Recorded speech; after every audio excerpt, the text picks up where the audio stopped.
about 3 years back, 2015, and I was working at a big corporate, Bridgestone Tires, in South Africa.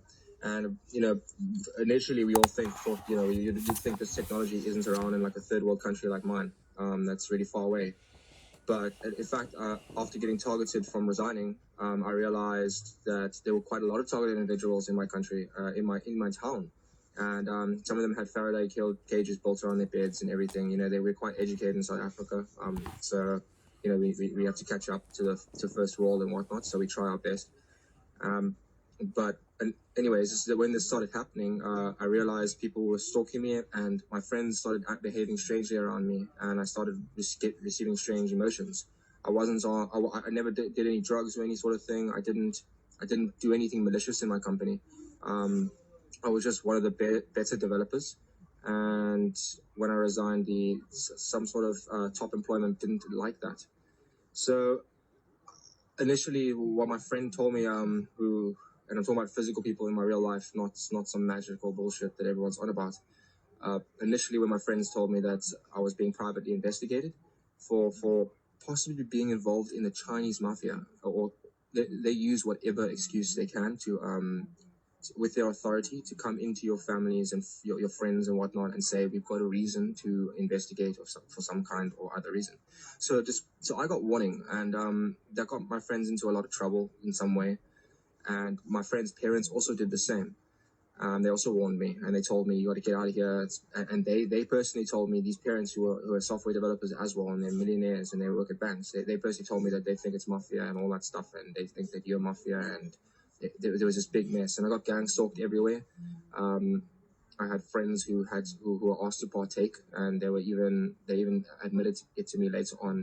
Kind of sad, but they understand the situation. I understand the situation. It's really bad.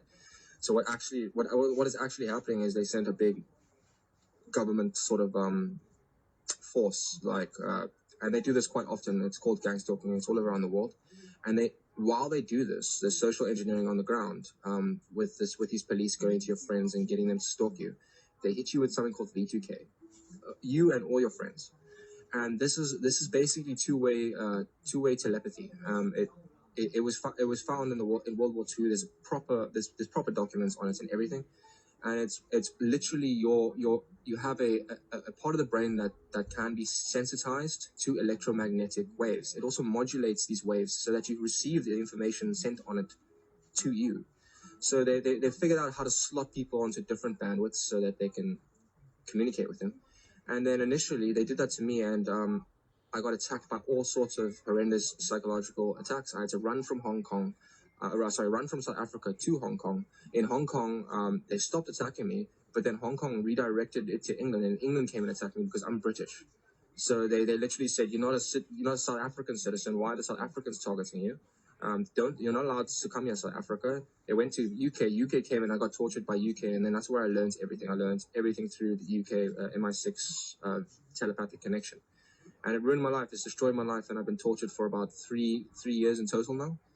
It's destroyed my career. It's destroyed my family. My friends all know, and they all talk to me online through my gaming apps and whatnot, and say, "Are you okay? We can see, we know. It's crazy. That's hectic. Why do these bad things always happen to you?" But yeah, there's not enough time to explain everything in this video. I'm just from Hong Kong, Cape Town as well, targeted around the world.